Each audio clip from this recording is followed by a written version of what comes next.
Welcome, game dev adventurers, to the Indie Game Lunch Hour. Today we're talking with Josh Hirshfield about becoming a unicorn and how you can too.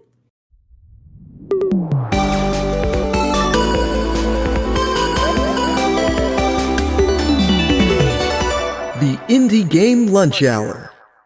Welcome all to the Indie Game Lunch Hour. In our live magical podcast, we give game developers the chance to hear stories of breaking in from industry experts, as well as directly ask them questions about their areas of expertise in the second half of each episode.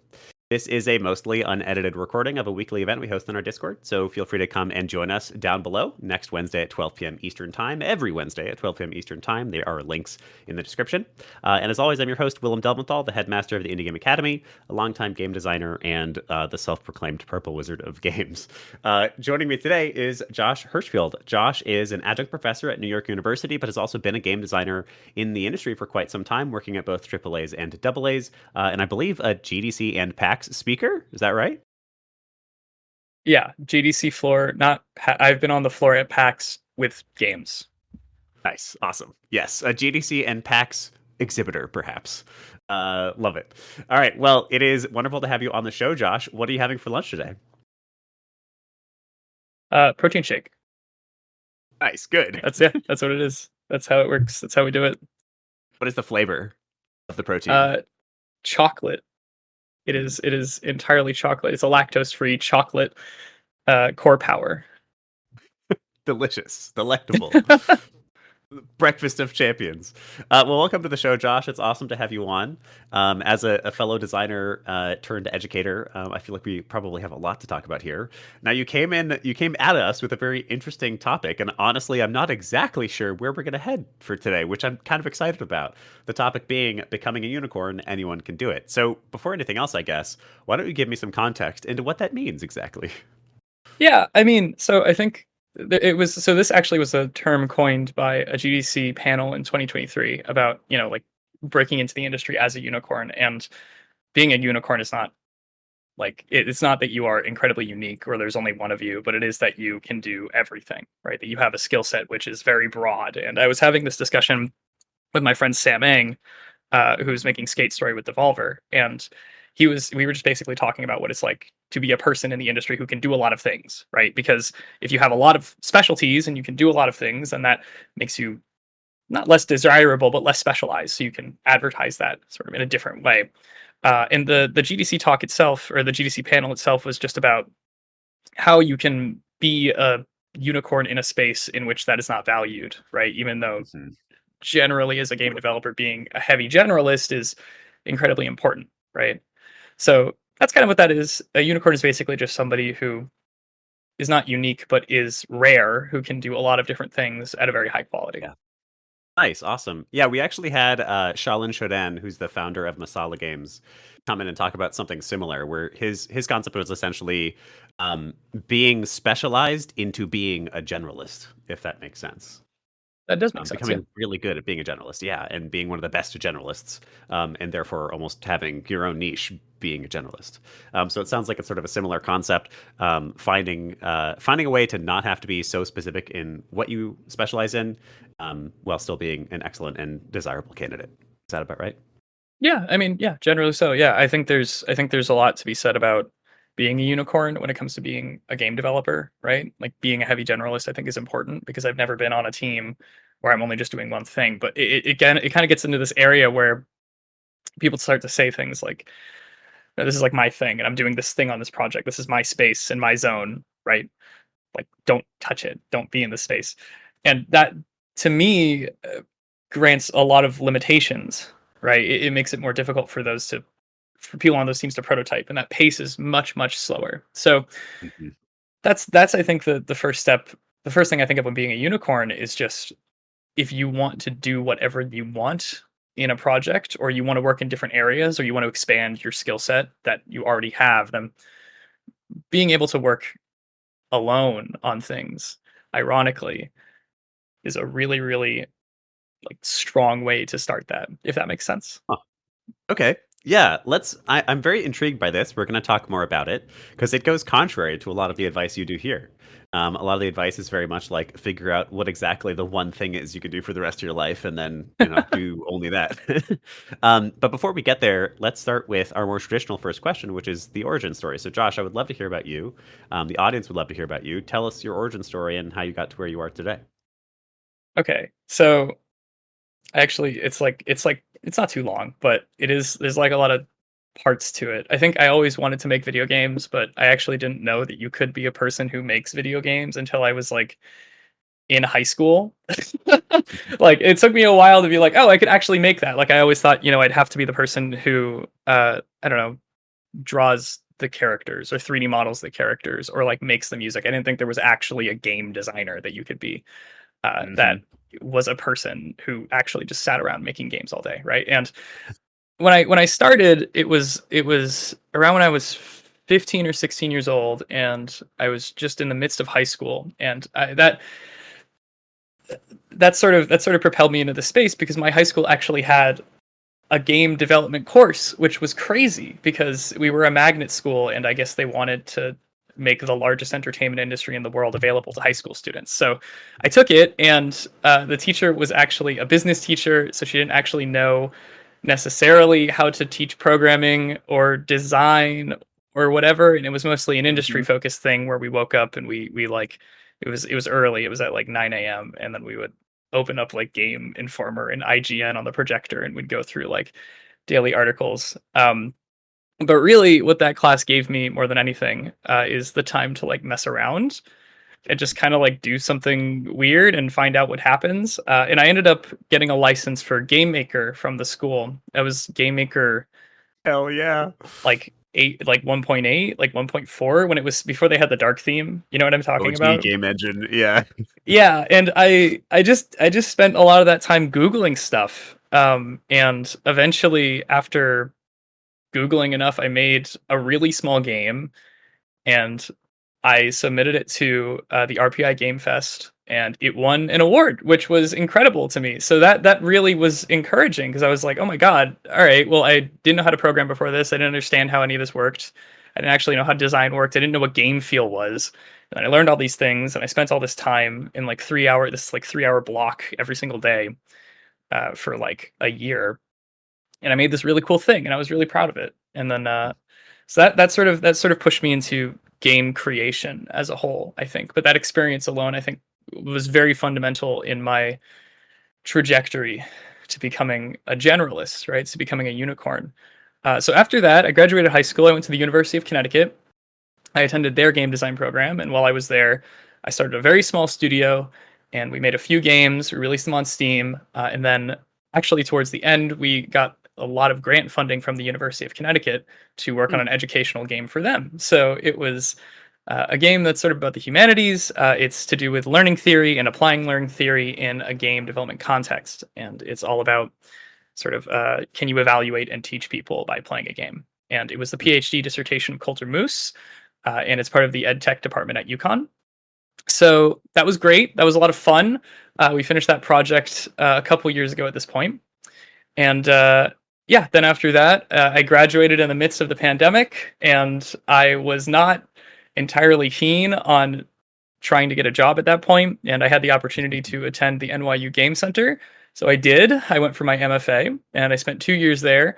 And although my background before that was mostly in educational games and multiplayer party games, I decided to I get made fun of a lot because the thing that I'm most well known for at that, or the thing I was most well known for at that point, was this educational project. It's called EOS 503, EOS-503. You can look it up. It's free to play. It's on Steam and it's on the web. And that was at like Games for Change and like their featured set and stuff like that. So I was very known as like education person, humanities person, making a difference, which I do ultimately care about. I do think that there's like the core values, the core things that I think everyone should have is like you deserve an education and you deserve good health. So if I can help with your education, then that's great because I can't really help with the health. So that's why I worked on education stuff. But for my graduate thesis, I made the most video game you could ever video game. I made my graduate thesis question was, what if Doom was a roguelike? and I ended up making this really video game called Godwalker, where you're basically just like running around killing enemies and like jumping everywhere. I programmed this really sweet character controller that felt like a classic like Quake, you know what I mean? Like that Yeah, very yeah, class. I yeah. did a lot of studies. Fast paced. Yeah, Yeah. and again, that was a really great experience. I it was truly a gamer moment. I finished that, and I released that on itch. It had a pretty good amount of downloads. I submitted it to some awards, and it actually won a few awards. It's presented at a few different places. But yeah, I think honestly, while I was in graduate school, the thing that I tried the most was to make different stuff. Right, like I always wanted to make a first-person shooter. I love games like that. I loved the Halo series. I loved all of the Doom games, both old and new. And so I just kind of was like, sure, let's just do this. Let's just mess around. Let's see what happens, because that's worked for me in the past. But I also made quite a few different games that I hadn't really delved into before, right? Like narrative-focused puzzle games and adventure games. And I made a musical puzzle game, which I released for free on Steam. And that was part of, an entire course dedicated to that. And Hmm. if there's anything that I walked away from the NYU Game Center with, it was an extensive amount of prototypes that felt really cool and represented me as a designer. And that ultimately is what my thesis is, right? Like that is the video game that is there is a thing that I made, and it came from my hands and my brain, right? Just feels cool to be able to have that thing that represents it. So uh, that was let's see, I graduated in 2023, so it's been roughly a year since then, and I've been doing a bunch of different stuff. NYU asked me to come back and teach, so I taught an intro to game development course. And I'm trying to think. And then Pratt also asked me, and they have me teaching their collaboration studio, which is sort of their capstone project. And yeah, I'm also working at Wirescribe Games. We're making Unwound, which was featured at PAX Rising, which is really exciting. And I also had the opportunity to work with Outpost 4 on this game Nocturne, which is like a VR DAW is the best way I can describe it, if you know what I mean. So it's pretty cool. So that's a little about me. I've bounced around at a couple different places. I've definitely had my fair share of uh, experiences just working on a lot of different stuff. There's a ton of things that I skipped, like my time as a research assistant, my time working with the University of Oxford, like digitizing photos, and just a bunch of other stuff that I think is just around there. But yeah, I figure that's me. That's what I do. That's where I'm at. Wow. Honestly, like what a cool background. I love part of the reason that I continue to do this podcast is because I get to meet cool people like you.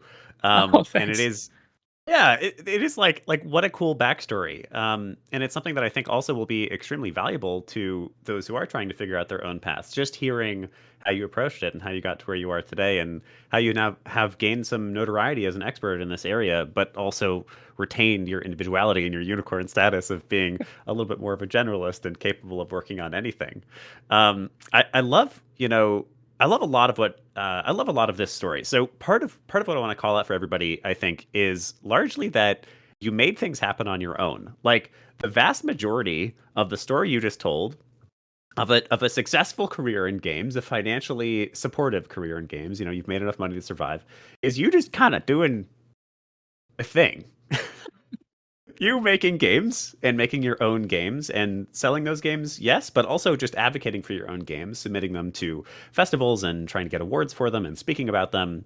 And then also sort of alongside that, remaining somewhat flexible in what opportunities you take.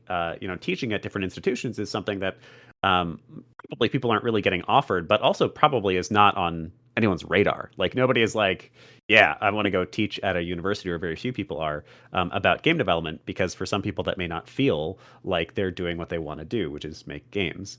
So I love that you've paved your own path, and then also you've been somewhat flexible and sort of followed the opportunities that life has given you.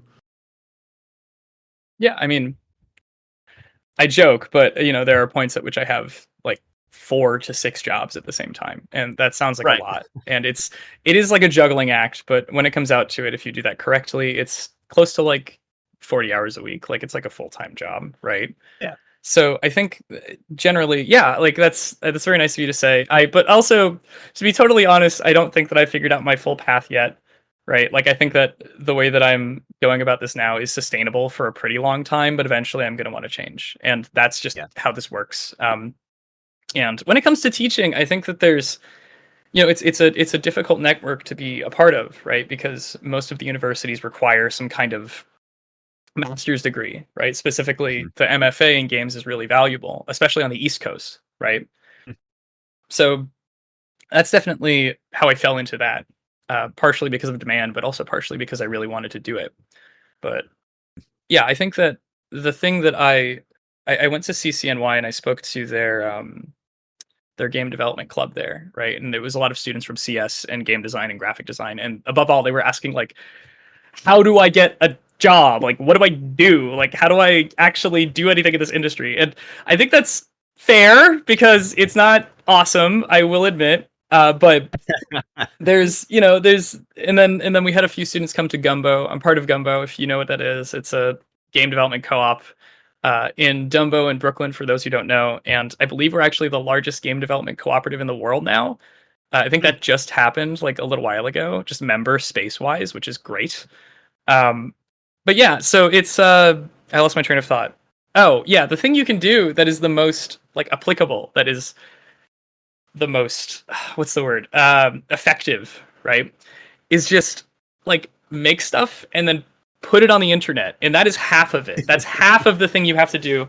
But ultimately, what you really need to do is like you have to talk about it, because making the thing and showing the thing are half of it, but the other half is talking about it and proving to everyone that you know what you're talking about, right? That you can Mhm. reason and explain every single facet of the thing that you've built and why you did it, which I learned the hard way when I was making my thesis, because I had Charles Pratt, if you know him. He's worked on Foiled, which is at Wonderville. He's also one of the people who host the Killer Queen tournaments, if you know that game. And he's just sort of bounced around. Like he collaborated on Ape Out and stuff like that. So he's a professor at NYU, and he basically pushed me to justify every single thing that I put in the game that I was making for my thesis. Which, Mm. he in my thesis acceptance letter, which by the way, when I got that, I kind of turned my brain off for like 6 months, which was great. But Sounds the thing right. he said that yeah, right, like it's at that point you're done. But yeah, the thing that he said that I walked away with the most was a process, right? Not just a good game, but a process of how I personally go about making games. And a huge part of that is explaining it. So this is just a thing that I naturally was doing, right? So that is the thing that I think you should do the most. That is the most concrete, right? Because if you apply to jobs and you have your resume, that's great. And that should be enough to get you into an interview. And once you're in that interview, you should be able to have a conversation. But that's unfortunately not the way that it's working, right? That's not the way that it actually operates, because those conversations rarely happen. And if they do, they're in informal settings. So, from my experience and my perspective, doing things like starting a blog or writing articles or just working on a game that you're never actually going to finish but has a lot of interesting features to show people, look, I can make this thing, right? That was Mhm. Townscaper was that for a while, and it was released. It's cool but it's a tool, right? It's not a huge game. You can play it for hours, but there's not content or objectives. It's really neat and it's really cool, but more than that, it proves that the designer and developer understands how to use wave function collapse in a way that is meaningful and really interesting, right? Mm. So that's ultimately above all what I think you can do, and it's free to do that. It's free to have a portfolio. Anybody can learn web development. GitHub Pages is a free platform to host anything, right?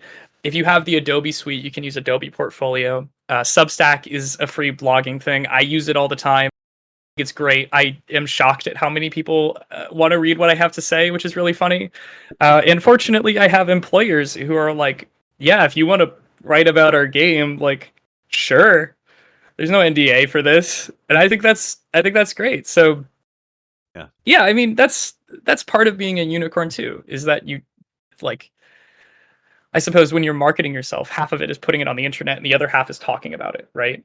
Does that Yeah. make sense? Actually You know what I writing. mean? Yeah, Yeah. I think so. What a sense that I'm getting from you is like a part of your unicorn status, and so I'm curious if this is a part of all unicorn statuses or if this is just Josh.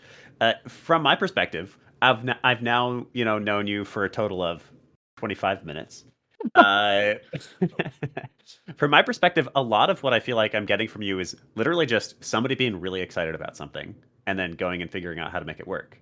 And then writing about it and teaching it to other people, explaining that, which I relate to heavily. It's a part of what I care about. It's part of why I enjoy teaching because I love, like, that to me is kind of the whole, that's the entire progression curve of knowledge. It's seeking it out, finding a problem, seeking out the solution to the problem, discovering the solution to the problem, and then learning how to distill that into actionable and teachable elements. Like that to me is sort of true mastery and also just is fun. So from my perspective, your unique unicorn status is exactly that. Is your the reason that you've had a lot of success is because you went, all right, cool. What does a Doom game look like? With roguelike mechanics. And then you just went super hard figuring that out. And then not only did you go super hard figuring it out, but you distilled that knowledge and put it even deeper into your brain by teaching other people, bringing it to other people, becoming an expert and a knowledge source for that knowledge that you had to discover. Yeah. I mean, that's definitely part of it. I guess that's part of unicornism. I don't know if that's Mhm. like I had the ism there. You can coin it right now. Yeah, Unicornism. unicornism. I don't know. I think there's I saw somebody in the chat mention communication. I'm not reading it because I'll get distracted, but I did see the word communication pop up, and that above all has been one thing that is incredibly important. I think generally speaking, the strongest thing I can leverage as a unicorn is the fact that I can talk to anybody about the project.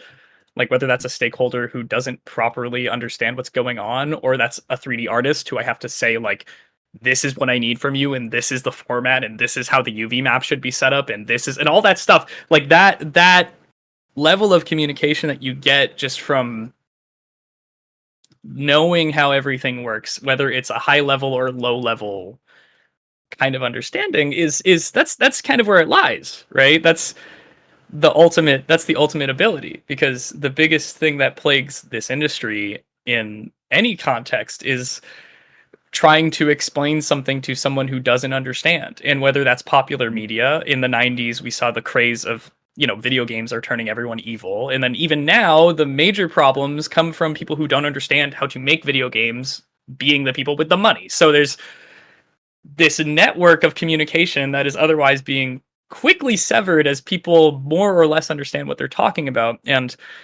this idea of being a unicorn, it's not exclusively like you should know how all this works, right? You should speak all this language. I think more exclusively it is, you can do things, you can do them well, and you can show people how they work and talk about them extensively. And if you can do all of those Yeah. things, I think you encompass a unicorn. And that, I think, is the difference between a unicorn and a generalist. I think a generalist you can be like, go program that, or like go model that, or go make that music, and like that's great. That's exactly what a generalist should be doing. But I think your comment about the passion and the drive is what separates that from a unicorn, right? I'm not just Mm. looking to like work on a thing. I'm looking to make something that I'm incredibly driven about. Yeah. It's also why all of my resources are free, right? Like my blog is free. I'm not going to make people pay to read those resources. I write syllabi for other programs and institutions for free. I went to CCNY for free. I go to Waffle Games for free. Like I'm not trying to get paid for this. I think that knowledge should be accessible to everybody. It's a common need. So yeah, That's yeah. Go ahead. Yeah, I mean, I think I'm picking it up. The it's something maybe like the difference between, like, there's the age old motivational quotes about like a leader versus a manager.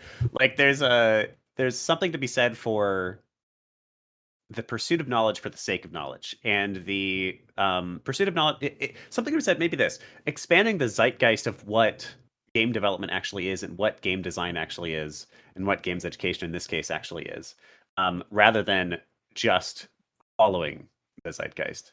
It is you saying, I want to expand and see what else there is, and then distill that information for other people, versus I'm going to learn from other people and use that information. It is practicing specifically on the edge and finding out what else there is that is not yet defined, versus staying within the bubble and just becoming an expert in that bubble. Oh, well, I think that the bubble is superficial, right? I think the bubble doesn't exist. I think Sure. that's part of being a Yeah. unicorn, and that's kind of to me that's the starting point, right? If you want to be a unicorn, if you want to start to build upon those things. I think it's you have to get this in your brain that the only reason that we have like game designers, game programmers, audio designers, like 3D modelers is because those are conventionally who works where on what. And those are skill sets that relate to one another. If you know how to 3D model, you probably know how to texture and UV and import and animate that asset. But you shouldn't view that and just say, "Oh, well, I'm not a 3D modeler. I'm not a 3D person. I'm a programmer." There's this mental limitation, right? Like we even at NYU we split up our classes, and like we have our programming track and our development track, and those are two separate tracks. But you bounce between them as you take like intro to programming, intro to development, and intermediate programming, intermediate development, and it's this linear path, right? But they are separate things, and this line of thinking, I think, has really put us all in these boxes, and it can be really difficult because if you're introduced to these concepts and you build upon these concepts as like, okay, well, this is all within the sphere of programming, right? Or this is all in the sphere of audio, and this is all in the sphere of 3D art and 2D art and what have you.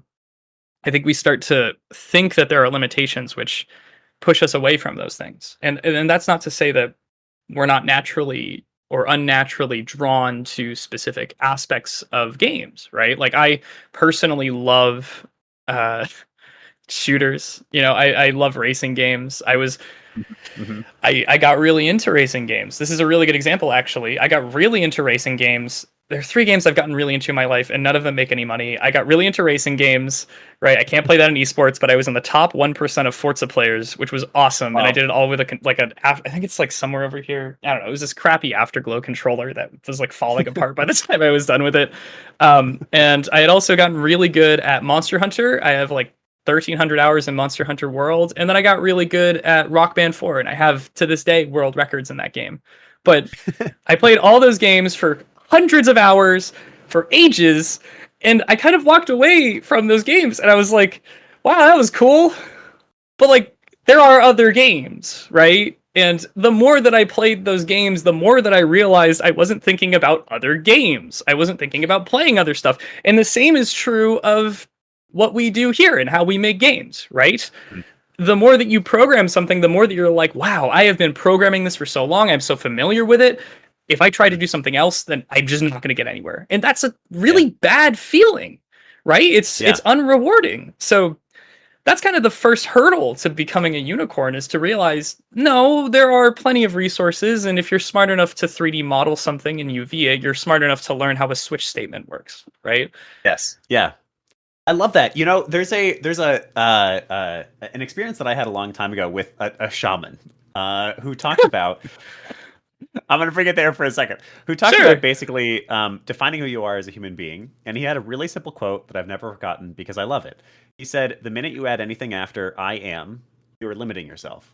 And I think that that's kind of the notion here. That's kind of the concept is the minute you say, "Well, I'm an engineer," you're limiting yourself from learning more about what an artist does or what a designer does. And the minute you say, I only do 3D modeling and rigging, you're limiting yourself from finding out about like pixel art and, discovering the joys of like the ways we used to do things and how that can be applied in a modern context. And I think that like there's a couple of themes that are clearly prevalent here. One of them is just like the joy of education as well. Like, limiting yourself into a box like that and making sure I'm becoming the best level designer there ever was is good and probably will help you get a job as a level designer. But also like, wow, what a giant world of opportunities for learning that you are turning your back to by putting yourself in a little pigeonhole. Yeah, I think, yeah. Yes. Yeah, generally, yes, I agree with that. I think that there's a certain privilege to being able to do that, though, right? I think that on the one hand, if you want to work in games, the best thing you can do is pick one thing and stick to it and then get a job as like an intern or a junior working at it, right? Like my friend Kimari Rennis just got a job as a production intern at I think it's like Disney's LucasArts, working on like Star Wars stuff. But she had 3 internships before that at huge AAA companies in New York. And that's great. And she's probably going to come out of it with an incredible experience and she's going to get a great job. And that's just how that works. But with that comes the idea of like, okay, well, you're doing one thing. And it is a tremendous privilege to be in a situation in which you have the time and the space and the effort available to yourself to say, okay, well, now I'm going to spend all this time learning how to write, I don't know, a super long narrative script with branching pathways, and I'm going to learn how to use ink and integrate it into Godot, and I'm going to do all this stuff. And that's definitely that's a privilege that I don't think we recognize, right? I try my best to, like, I don't own a TV. I don't watch TV. I play games because I enjoy them and I get a lot out of them, but I don't like using my time to not do stuff. And I think that's because I recognize the privilege of being able to, like, I have a GDC Vault access subscription, and I try to watch like 2 to 3 talks a week if I can, but it's hard, right? Like, having an hour a day free is not something I have anymore. So yeah, there is definitely a privilege that I recognize with being able to live a life of learning and education, Of unicornism. of unicornism. Sure, yeah, that's a way to put it. And it's rough because I've definitely had to forego the luxuries of a big AAA job. Like, I turned down publishers don't they? They do, they really do, and there's security in that, and there's longevity in that, and that goes against the conventional unicornism that I think exists within this space, right? Larry would like to propose unicorntarianism, which I think is great too. Unicorntarianism. Yeah, it's really fascinating. Okay, so I've got one more question for you, and then I'm gonna turn you over to the audience because we've got some great questions from the audience now. Okay. Here's my question. Let's get like sort of pragmatic or practical. You're an educator. You know the value of distilling large, non-discrete ideas into discrete points. What are your top 3 or whatever, your 101 tips for becoming a unicorn? What is unicorntarianism 101 for us? Unicorntarianism 101. Yeah. First things first, I think you need to, as we said, you just have to get rid of those boundaries in your mind. That's the first thing you have to do, is that you have to look at the things that you are making and not say, I am just programming this, or I'm just designing this, right? That's the first step, and that's hard. And to be honest, I don't think I'll ever be able to do that, right? This is an academic theoretical scale of like totally in one track and totally not in any one specific track, because there's no person who just does one thing and there's nobody who doesn't do one thing, right? There's never going to be on the ends of that spectrum. But when you really think about it, you're trying to push yourself away from that, and that is the goal, right? That is the first step, and that's an ongoing process of recognizing, like, oh, I've been thinking about this entire system with my production hat on instead of my designer hat on, or my blue sky thinking hat. And it's actually really funny because part of my thesis is sort of a it's like a, how do I describe this? You know what a retrospective is in production, right? Yeah. Okay, so like, for those who don't know, a retrospective is when you gather the whole team together and everybody sort of talks about what is working, what's not working, and what they want to do. And they put those stickies on a board, or they write anonymously, and then from there you move forward with your next sprint. So I wrote about introspective production as part of my thesis, which is where you sit down and you consider a problem very specifically with, like, your designer hat. Like, as a designer, what are my thoughts on this? What do I want, right? As a 3D artist, how is this going to affect the game, right? As an audio person, like, so, while I absolutely think that you should try and remove those boundaries, I also think that you should think, okay, well, maybe I'm within those boundaries, and maybe I'm like interdisciplinary, but I'm going to have thoughts depending on what area I'm focusing on. So that's the first thing. That's number 1. Number 2, are these in order of priority? Are these important? Like, is it like, which one is more? It's just in general. Order okay. Of which you give them to me. Okay. The second one, I think, is just to really start making things. And I say really start making things, because if you start making things, you might not finish. And really making things is much more difficult than making things. Making things is like, okay, well, I'll program this, and I'll design this area, and I'll light this area, and I'll render this area, and then I'll make the music, and then I'll do all this. But really making things is like, okay, well, I have this level, I have this character controller, and I have this environment, and that's the thing. It's done. The game is done. I really made this game, and now I'm going to put it on the internet, and I'm going to talk about it, right? You really have to make it. You can't if it's sitting on your desktop and it's just there and you've made it, you have made it, that's going to teach you a lot of stuff, but really making it and practically applying it to your career is only going to happen once it goes live, once it's on the internet, right? Once you're showing people it. So that's my second thing, is to really make things. The third thing I think is obvious, and I think it's kind of silly, and it kind of came up before, but just figuring out and executing how you learn best. Because I am an experiential learner, right? Andragologically, I learn entirely by doing. I self-exploration and doing. I learned the majority of Unity by reading the documentation, right? I learned Godot by reading the documentation. I didn't use tutorials because that just wasn't my style. I wanted to try things and run into walls and overcome those walls on my own by understanding how that system worked.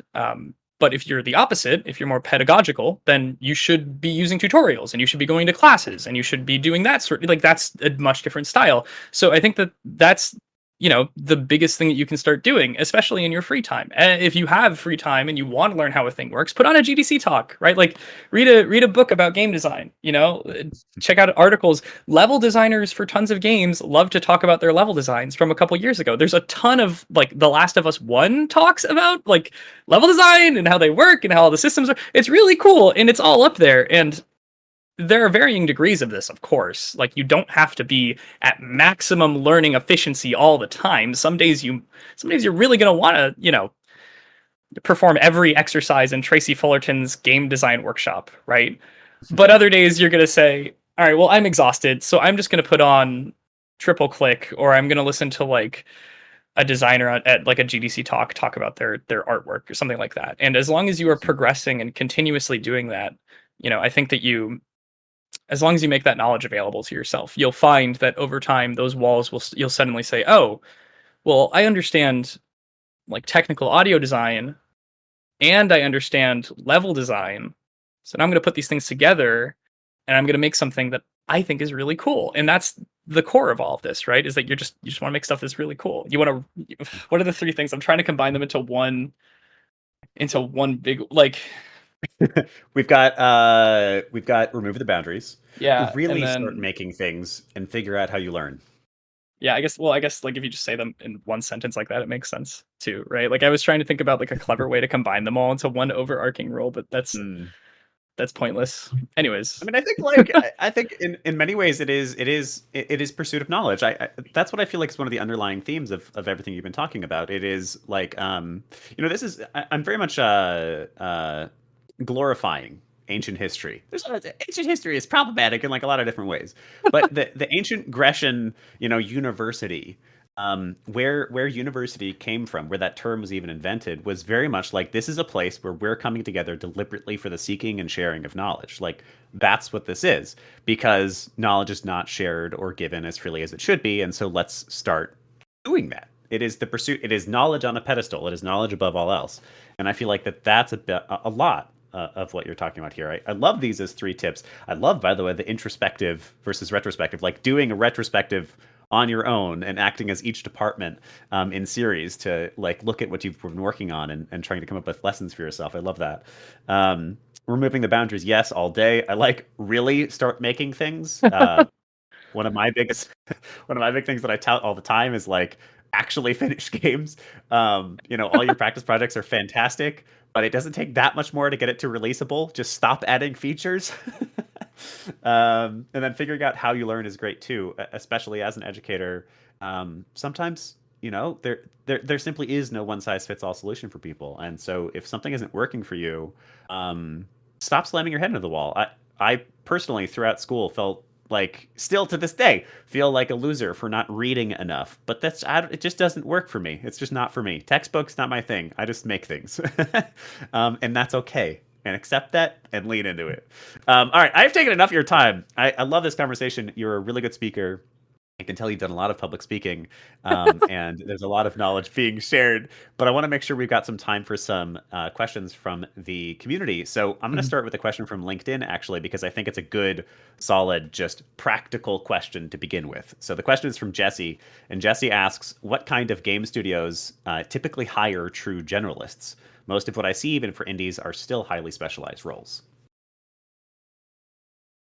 They hire them in secret. I'm gonna keep the answers short so that we move forward. But yeah, it's happening all the time. It's happening in secret, right? Every single job that I've worked that has been a specific position has also seen me doing something else, right? I have friends who work at Computer Lunch and work on Cell to Singularity, and they talk about how they have all their hands in all their different baskets, and everybody is constantly talking to one another and working with one another, and that's part of it, right? Is sometimes being a unicorn, like practically being a unicorn, is not great. It's not good for your wallet. It's much more for your own self-fulfillment and your mental health, right? If you love learning and you love exploring, that's absolutely part of it. But companies will look for a specific kind of person and then move to be like, okay, well, now you're here and you know how to program, but you also know how to make music. So like, what if you also kind of did that also as well for us a little bit, right? And that happens all the time, right? That's just how it works, you know? And that's sort of, so there is no practical way to market yourself as a generalist, but there is a practical way to say, I have worked at these positions, I've done these specific things, I am a qualified project manager, I'm a qualified developer. Here's a bunch of examples for that. And marketing yourself to get jobs in those spaces is the first step. And then a lot of it comes down to the interviews and talking to people and understanding what they need and what you'd be doing. And if you're okay with that, right? So I don't know, does that answer the question? I suppose there's not really a great way to get hired as a generalist. You can do general applications, which were much more popular in like 2016 and 2018. But those have since subsided. Yeah, I have found basically the same to be true. There's few general rules out there. Well, it depends on what you're doing. They're not necessarily labeled as generalist, I feel like, but depending on the discipline, there's definitely generalist roles. So like there's tons of just game designer roles, for instance, which like I tend to consider myself a generalist in the field of game design. And so you'll find a couple like that. They still are often at least split by discipline. So, you know, there isn't going to be a generalist role that is expecting you to be both a 3D artist and an engineer and a game designer. That is pretty uncommon. And the only times that generally happens is if you start your stuff yourself or join a very small studio with like a buddy. Well, there's also, you know, like technical artist is not a position that existed like 5 years ago. Right. Like a technical artist is, like, game development is all interdisciplinary, right? Like technical artist is a person who's both a programmer and an artist, and that's the generalist. This is like these boundaries being taken apart. It's like being like pushed together. You know what I mean? So that's yeah. I think that's the case, and I think it's funny the concept of like they hire them in secret, because it is kind of true. When you are when you're already in the door, you'll wind up doing random crap. You know, I at my own role right now, I'm a game designer, but I wound up spending the past couple of weeks, like almost 2 months of work, just making YouTube videos because, like, you know, I volunteered for it and they liked the content I was making. So I do think, you know, one foot in the door with a bit more specific role is maybe the most practical way to break in, but there are generalist roles out there. So, you know, don't give up hope on them. All right. Next, I'm going to ask a question for Brian here. If I can quickly find it. All right. The question is... Oh, I lost it again. Hold on. Crap. We've got a very active chat today, which makes it really hard to keep track of all the questions. Yeah, I have like, I closed it and then it said like 78 messages, and then I opened it and I was like, oh my goodness. Yeah, it's going hard, which is great. Yeah, all right, this here's is a question crazy. then from Brian. Yeah. If you have several things you are interested in, how do you go about beginning, practicing, or nurturing these skills? I always felt intimidated because I feel like I'm kind of average on all my stacks, and I wasn't sure where to focus. Well, if you truly are like a 10 out of 20 on your character sheet and everything, that's a really good character to start with. Like the majority of people do not start with that. So I think first of all, you should recognize, like, if you genuinely are like, okay, well, I understand, you know, I can 3D model something well and I can texture it, and then I can, I suppose, what's like, I don't know, like you can basically do everything that the game needs. You can animate it and rig it and everything. That's a really good place to start, because the majority of people are like a 10 in one area when they start, and then like a 1 to 5 in every other area. So recognize that first, and then just say like, okay, I have this creative idea, I have this North Star, I have this very specific thing that I want to make, right? I have a VR pod racing game that has motion controls, and it takes place on the surface of Mars, right? That's a lot of really specific things. Where do you start? Plan that out, think about what skills you'll need, and then from there, just begin to understand stylistically and aesthetically the things that you want. And that's Hmm. ultimately the answer to your question, is that rather than generally saying, okay, we'll just put experience points into this one thing, you ultimately have to say, I want to make this thing that is incredibly specific and incredibly unique. How do I do that?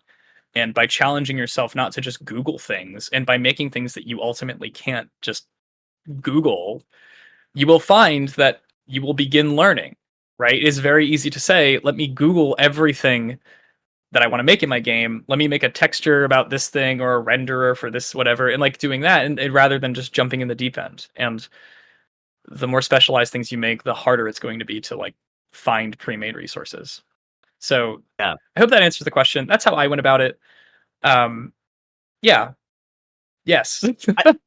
Yes, correct. I think, there's something to be said just for a lot of like the theme of the show today has been about like passion and just following the passion almost. And that's how I feel like I would answer that question. And it's part of how it sounded like you answered that question, which is maybe if there's a lot of things you're interested in doing, maybe that's a difficult answer to hear. But I think I don't know. I got told at some point, follow the passion whenever it hits. I was specifically being told if I'm awake at 3 in the morning and feel like building games, I should just build games. And that mentality though has applied to so much of my life and has become sort of like a moniker of mine. Like whenever the passion hits, whatever the excitement is, just follow it, and I think a lot else falls into place. Well, somebody also Sometimes, told me that if yeah, you're working on a game and yeah, suddenly that passion is just gone, then right, that means that at one point you made a mistake because you were so excited about this thing, right? If you're starting to think about working on other projects and you're like, well, I worked on this for a while and it's fine. It's like, well, either you're done with that game mentally and you're ready to get rid of it and you're ready to move on, or something went wrong, right? The talk I huh, gave on the floor at GDC, it was about how my thesis was 14 games before it was what it is, right? And you can play all of them. They're all available, right, for free. yeah. Some of them are not that fun. Some of them are really weird and hard to play, but ultimately that's I guess that's kind of what you're saying, right? Is to run into walls and follow that passion despite where it may lead you. I love that. Absolutely, yes. I what a good. That's a new one for me. I'm gonna start talking about that on future episodes of this show.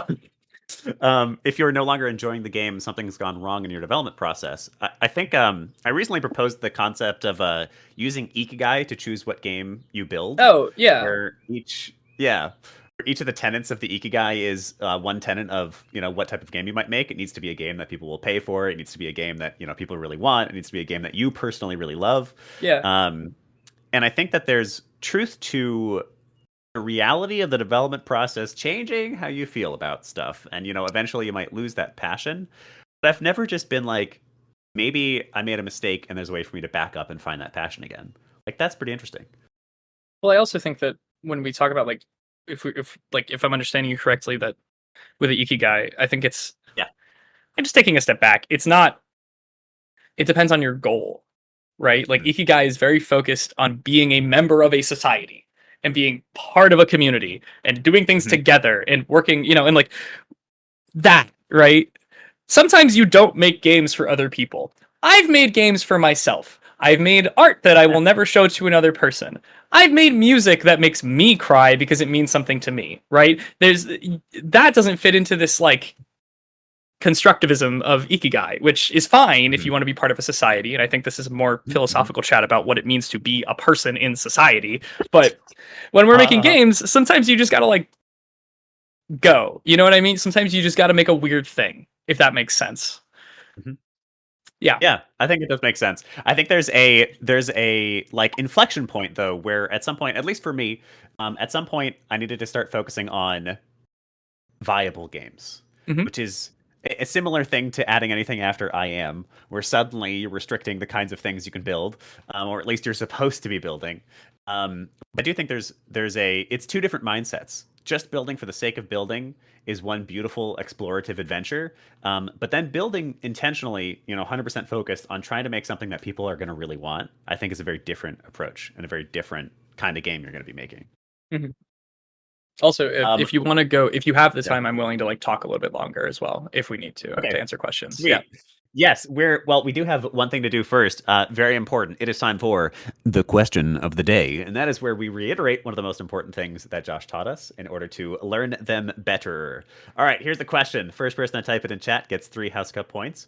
What are the 3 main points of Unitarianism? Unitarianism? Unicornitarianism. Unicornitarianism? Yeah, that's it. We're gonna write a book about it. I feel like that's a word that I feel like there it is. I think Christy wrote it. Christy says, Yeah. remove the boundaries, really start making things and figuring out how you learn. Christy, you get the points. Let us know which house you want to send those to.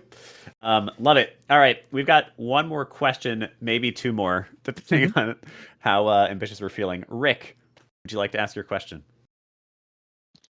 Yeah, this has been really wonderful, and I fully agree with everything about, the value of being a generalist compared to solely a specialist.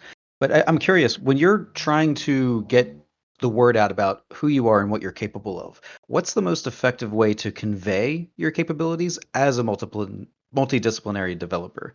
Like, what does that portfolio look like? Do you have a bunch of separate portfolios, or is there a way to convey your knowledge of how those disciplines blend? That's a really good question, actually. I made like 6 portfolios before I felt satisfied with the one that I have, and I mean, you can go to it. Like, I can send a link to it. And it's the one that's gotten me the most jobs, so you have my permission to just copy it. I really don't care. But it's just a bunch of tabs that have a bunch of different things that I've made, right? Like, that's just it. Like, you click on the action games tab and it's like, oh, cool, there's all the action games I made. And depending on the job that the person is hiring for, it's like, okay, well, I want to hire Josh for 3D art, so I'm going to click on his 3D artwork tab and I'm going to click on one of these photos and I'm going to look at it. And if I think, wow, that's super cool, I want to talk to this guy, then that's great, right? That's how that works. So that's the first step, is just organizing it in a way that is efficient enough that you don't have this recruiter or person working there like going through your website fishing for everything and looking for it. It's all front and center. So that's the first thing. The second thing is, how do you convey that knowledge? I just write a bunch of articles. Like, my development docs for Godwalker are about 95 pages, which is just a lot of stuff. And I talk about the art style exploration, the constraints I put on myself, the level design, the weapon design, and all that is my own documentation. And then I convert that into articles, right? I move that into a public space. So, there's a link to the blog that I have, and that's also a good example, I think. And I try really hard to write 1 article per month, maybe 1 every 2 months, and I just talk about what I'm working on at that time. I talk about a specific aspect of what I'm doing, and the more in depth that you can get, and the more that you can explain it in simplistic terms, the better you can convey that knowledge to others, I suppose. Does that make sense? Is that a good answer for that, I hope? Yeah, it seems like you've got 2 different ways that you're marketing yourself. Like, your website with your portfolios would be the short term or the short form quick reference content, where somebody who was directed to that website could get a quick overview of you. But then you have a different set of material that you put out for, I'm going to call it your personal super fans, the ones who want to sit down and understand more about what you know, and they will listen to you elaborate about the things that you know. And they will be the ones who will be able to vouch for you, like, oh yeah, this guy really knows his stuff. Like, he's got this portfolio, but trust me, I've read all this stuff. So it seems like you kind of have to leverage the power of the people who are following you for the longer form content to really sell yourself as somebody who's capable and competent. Yeah, that's a pretty good summarization of that. I mean, like, I was really flattered when a group of students came to me to ask about their like first person shooter projects. And they were like, I read all of your articles, I played all of your games, and I think they're great, and I want to know more about what. I was like, how did you do that? Like, there's a lot of content in there. But it's, yeah, so that's you're pretty much spot on. There's the overview of like what is going on here, and then it's like, okay, well, let's get into it. Yeah. That's what's worked for me best. Excellent. It seems like another staple like recommendation for all listeners is basically just figuring out the format or forum in which you can be a subject matter expert. That doesn't necessarily start your own blog unless you really want to do that. LinkedIn is currently a fantastic place for that, posting about your expertise and talking about it. So if hi Haley, if anybody didn't already hear that from this lesson, from this talk, I think that's a really good one. Haley, it is time for the last question of the day, which I would like you to ask that very first question you asked, if you're willing.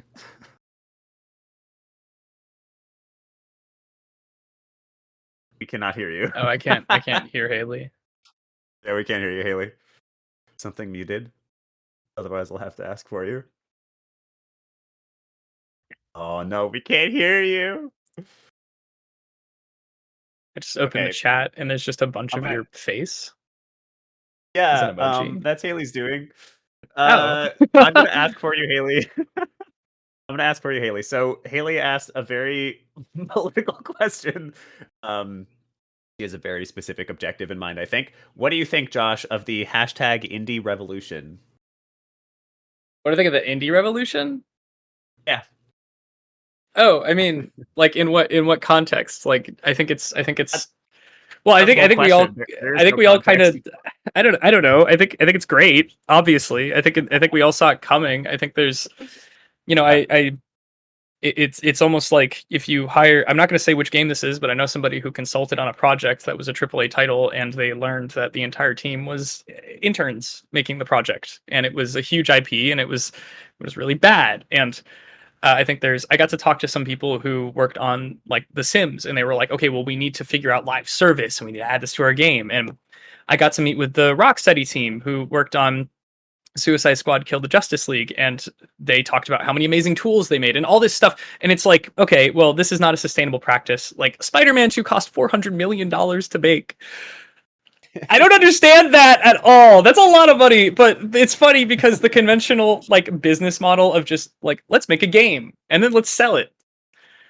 It's like, yeah, like cool, great. And as more people become educated about games, the more games get made and more passion projects become real projects and they go out into the world, I think we're going to see this huge turn of like, oh, cool, we can just make games. We don't have to like live service them or microtransaction them. I think if it has a purpose to do that, you should do that. Like Deep Rock is a really good example of a game that is like, okay, well, here's a bunch of content over time. Monster Hunter, like that's a really good example too. So I think the indie revolution is just going to push us into a space that we've already seen. And I think it's going to make us reconsider just what it is we like about making games. I mean, for the Playdate to be a success, the Playdate would never be funded by anybody else but passion project people. Do you have one? Is that what you're getting? Absolutely, I do. Awesome. Yeah. I mean, like, it's like nobody would buy that if it wasn't an indie product. If it was like a AAA product, like, why is it? Right. The fact that an indie console even exists is insane to me. Is bizarre. It's crazy. Is an indication of exactly the time period and the sentiment. Mm-hmm. Yeah, there's something that I get really fascinated by is like the rise and fall. How the industry and also just creativity and art at large evolves over time. And I feel like in games, we started where we are right now. We started by going, we're just going to make awesome games. And then we got better and better at that, and we got better at making it financially viable, and we got better at getting the layman, the wider audience into playing games and being excited about playing games. And games got bigger and bigger and sort of more corporatized and kind of typical, which is not necessarily bad, to be clear.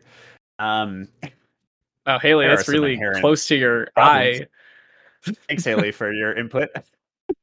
But then eventually I think we've kind of now tipped over the edge. We're now seeing like all of the worst parts of being a heavily corporatized industry, where things like what you're experiencing are happening, where an entire team on a AAA project is interns, or where people are getting hired for a project and then that project is getting canned 2 weeks before launch because like somebody is too nervous to launch it or whatever, someone up top. Or God, I don't know how many teams, you mentioned this earlier, I don't know how many teams I've worked on where all the people making decisions have never worked on a game before. How is that?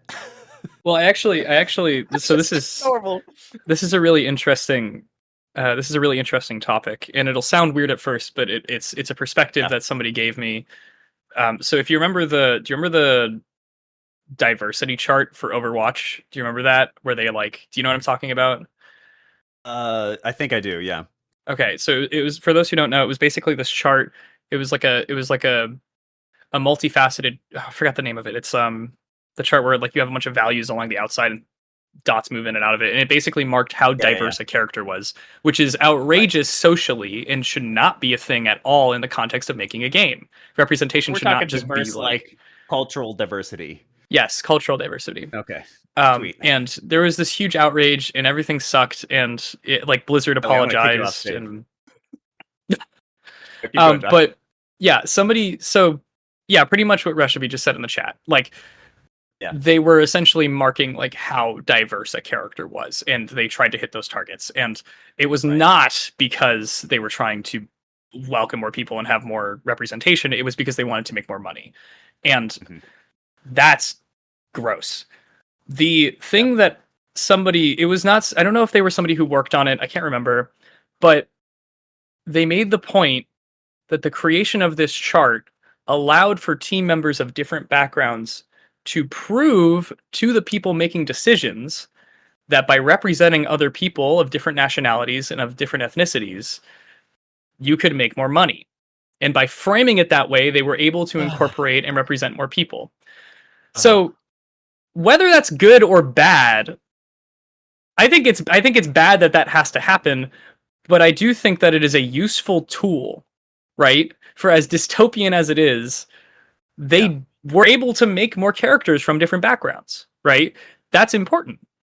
And I think that the more that we push up against, like, the more that we have malicious compliance in the space of games, the better that the industry is going to be. And the more that we don't have to do this kind of bullshit where we're skating around the corners of these people who are greedy and making way more money than we'll ever know. Yeah. So exactly. So yeah, that's my like specific example of like, yeah, you know what I'm saying? Does that make sense? Of dumb, of the worst parts of the industry, to be honest. And that is why I think that's why Haley asks about the indie revolution. She's pushing it harder than I ever have. Like, you're never gonna have to convince me that we should have more diverse backgrounds and representations of people in video games. You're never like it's. You know, it's a we're going on. It's time for us to end the episode, but yeah, we're going on a tangent for sure.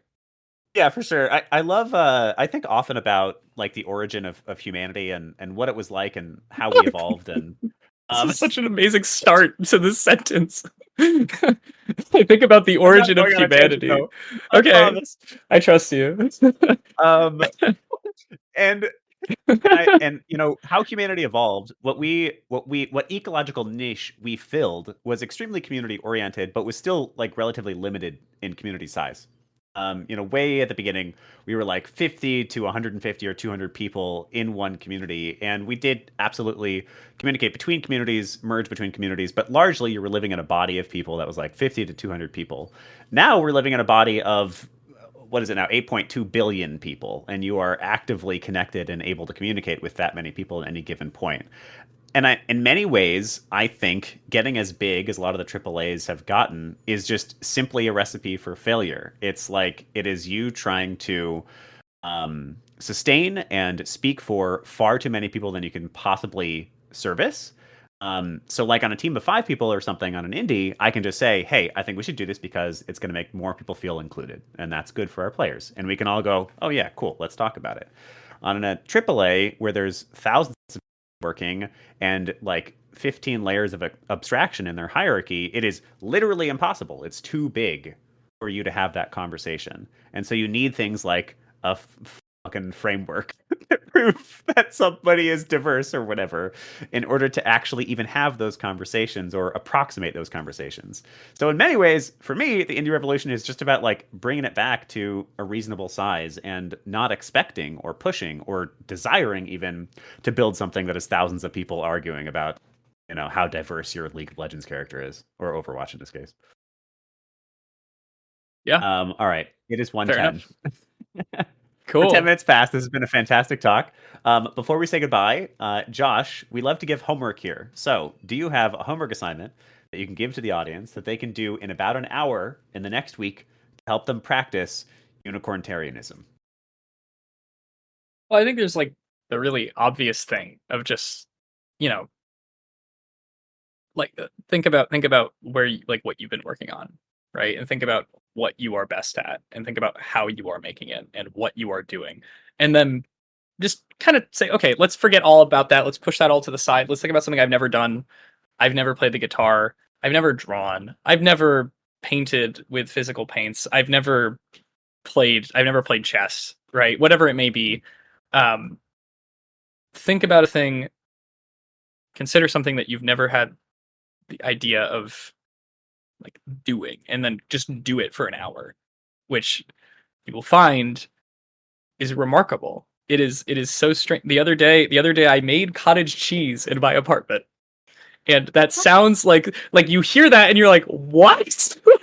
That doesn't and I had the same thoughts as well. I was like, well, don't I have to age the cheese, and don't I have to buy all this expensive equipment, and don't I need this temperature control? No, you don't. You could just do it at home. You could just and it was remarkable, and I learned a lot about the science of just how you make the curds and the whey, and you can do it with a pot and a coffee filter. And I was like, seriously? And I did it. It was 20 minutes, and it was successful. And I was like, this is insane. I am a level 0 cheese maker, and it's the coolest thing ever. And new tech tree unlocked. Yeah, exactly. I was like, what? I can't believe this just happened. Cheese wizard. I feel like I'll wake up one day and that'll just be my name on all my social medias or something. But that's my homework. Somebody hacked you without taking you down. They just made you. Yeah, right. They just changed everything to Cheese Wizard. But yeah, that's my thing for y'all. That's my thing for y'all, whether or not it's to do with games. I love that. All right, so your homework then, audience, if you're listening, do this. We want you to do it. Find a skill. If you can't think of one, maybe cheese. Find a skill that you have not yet practiced, or create something that you have not yet created before, and do it for at least an hour. Then tell us about it. Come up on LinkedIn and tag us at the Indie Game Academy, or here, Josh Hirshfield, and let us know what your experience was like. Maybe attach a picture of your cheese curds. I love that so much. There's a wonderful book called The Art of Learning by Josh Waitskin, I think is his name, where he talks about exactly that. He is both a Tai Chi push hands champion, which is this sort of weird martial art, and also a chess grandmaster. And he talks about how he'll be playing chess and he'll have an epiphany about how to punch somebody better or whatever. Continue to learn more and apply your learnings to many different disciplines. All right, it's time to sign off. Josh, do you have any last words of wisdom or anything you'd like to plug here at the end? Yeah, a few things. You can find my blog. You can find my website. I posted it in here. It's just joshhirshfield.com, and then there's blog.joshhirshfield.com. I don't have social media. I got off of it because it was destroying my brain. But if you want to friend me here on Discord, my Discord name is Josh. It's my username. You can send a friend request to Josh, and I'll get it, which is such a cool thing that I get to say because it's my name. Yeah, I mean, if you have any questions, feel free to reach out. I'm on LinkedIn as well. You can find me there. And if you spot me at Gumbo, you spot me on the street, you have my permission to just point at me like this, and I will know what's going on because I'm I told you to do this. But that's my favorite thing to do in public to my friends. I'd like to say thanks to you, Willem, for hosting. I'd like to say thanks to Jess, Hamna, and the entire IGA team. I think I get confused with IGDA because it's a very similar acronym. Y'all are great.